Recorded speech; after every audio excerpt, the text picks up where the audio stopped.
Warships Factory. We're going to try and do it two ways. We're going to start out using my low-level account here. We're going to use smoke and probably some Everspark, and then we're going to move right along to another level account, and we're going to do it without smoke for those of you who do not like smoke or struggle with smoke. Trying to mix it up.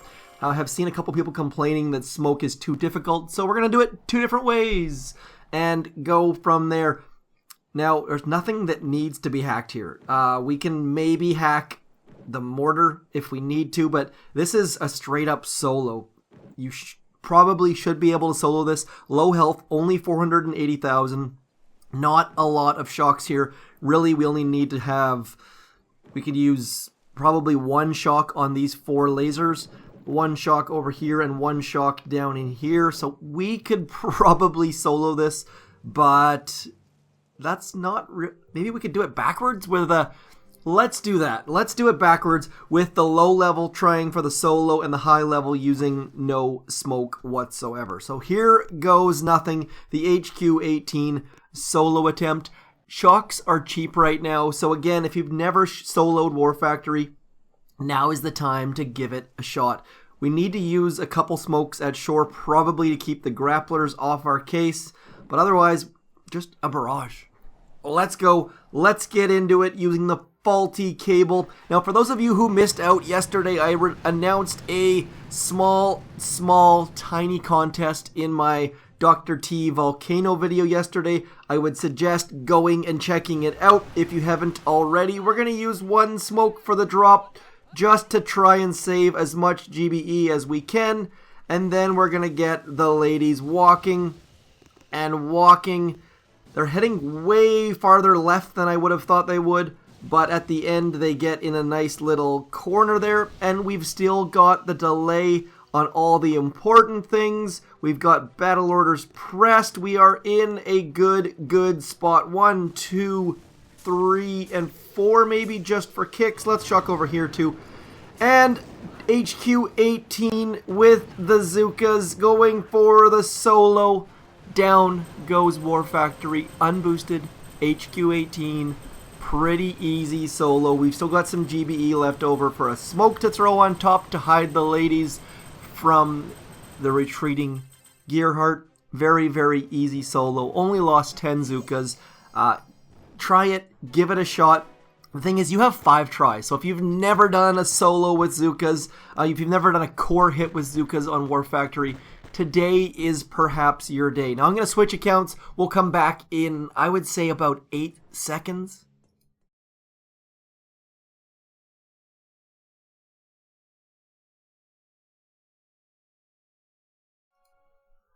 Just like that, we have switched to the zmoT account. Slightly more than 8 seconds, but not by a ton.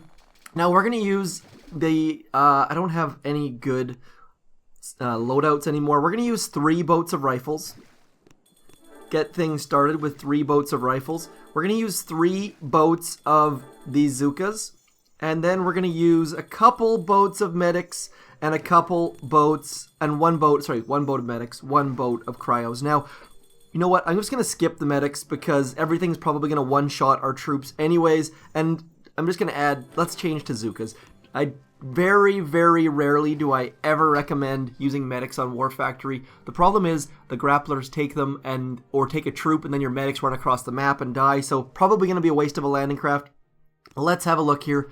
Now what I'm going to do here is figure out the ranges. So this laser is going to be a problem as soon as I get close to that cannon.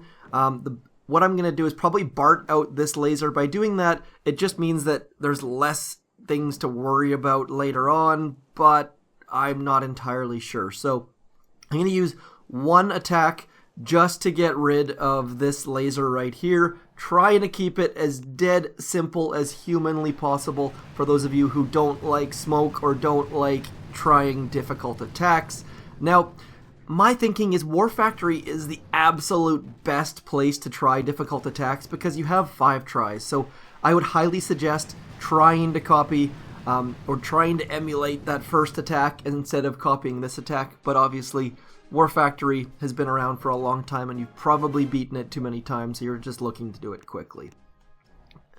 Let's get rid of the shock blaster as well. Now, again, none of this stuff is really required. I'm just trying to get rid of it for the sake of trying to keep my Zookas and riflemen alive as long as we possibly can. Come on. Down goes shock blaster. So at this point, really, all we need to worry about is the range of those left-hand lasers. We're going to get some critters out here to clear these mines, just in case some of our ladies and gents head over that way. That's going to be it for this attack. Like, so far we've used 2 attacks. We've lightened it up, loosened it up just a bit. Softened it up is probably the term I was actually looking for. And now what we're going to do is just drop our rifles in 3 different spots. 1, 2, 3, just to get good coverage for the rest of our troops. And now critters out front, and we're going to watch those lasers. So yes, those lasers are going to be a problem, surprise, surprise. And now we'll just walk forward. That's all it's going to be doing at this point, is walking forward. You might consider using Critter Swarm instead of the Universal Remote, but really all we're looking for here is getting some free critters from Everspark as everyone walks forward. Super, super dead simple. Our shocks are super, super cheap. I was a little bit late on that shock. Use your shocks as... Whistletooth, you hear that? Shh. Use your shocks as early and often as you can. You don't want to be losing troops to anything here. No smoke, just walking straight forward, gaining GBE very, very quickly. Gonna change my shocks a little bit and try and get all of the lasers, but as you saw there, I missed. Not the end of the world. We're gonna shock again right in the middle. If you've ever attacked Minotaur, you probably are familiar with these shocks, but not overly important that you hit all of them, because as you can see here, I've missed this laser out here, did not even notice it, and we're still making our way towards the core.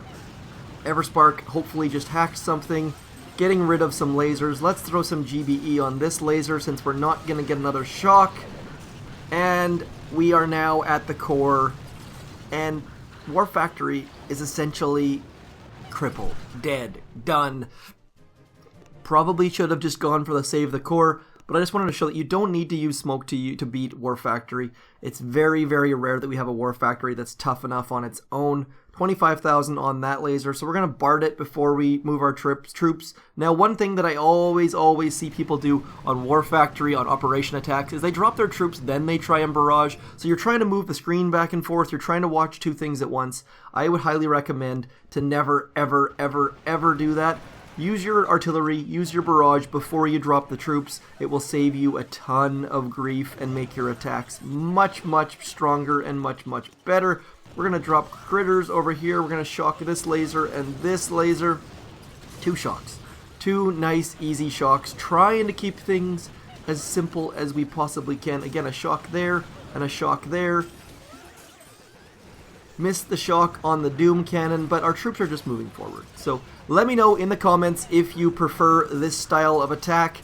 I'm happy to show you the dead simple way to do these things where it's basically impossible to screw up. You don't have to worry about your Zookas popping out of smoke. You don't have to worry about your flare being slightly off. It's dead simple. We only lost 9 rifles that time. With instant training, it makes it super, super dead simple. Now, just for a little bit of a quick bonus hit, I wanted to show you what one of the more difficult hits looks like on Duplexity. This is Winged. Now, Winged, as you can see here, we've got 2 cores. The shields are still up for the front core. And the reason why those shields are up is because they give a ton of GBE when they pop. On Duplexity, if both cores are up, each cell or building gives 6 GBE. There's a Phantom medkit by someone with an iPhone X. If you have an iPhone X, the buttons are tiny and it's terrible. Hopefully Supercell fixes that in a small update before Warships come out. Now, again, at this point, just burning the core. 18 million on the core, quite a bit. Now, again, watch these shields. As soon as they pop, that's free huge amounts of GBE. So we're talking about 24, 48 GBE just for those shield gens, which allows the core hitter to have lots of shocks, lots and lots of GBE. Now, once the core pops, here we go, flaring backwards, getting wrecked by that laser a little bit, and then flaring right dead center. You'll notice The zmo's do not range that spot. Neither of them do. That's how we're keeping Brick alive on this walk. Critters in the middle for when Brick decides to walk to one side or the other. And lots and lots of rockets in range. Lots and lots of lasers, lots of zmo's, everything. So basically hitting this just like Manticore. Not a perfect hit, but pretty good. Everything going towards the critters. And now the second core is almost dead. I would give that hit a C+, maybe a B. But overall, getting winged to the point where it can be finished in one more hit. It's so satisfying when you see someone's hit take down 2 cores. Unfortunately, that wasn't the case for this video, but that's it. That's all. War Factory, Warships, War Operation Attacks. I got nothing else for you. Again, check out my other video from yesterday if you want to win some Boom Beach socks, if you've watched this far. Otherwise, thanks for coming in. I shall talk to you soon. I'm zmoT. You're awesome. This is Boom Beach. And of course, there's no Warships because it's not 2019 yet. Peace.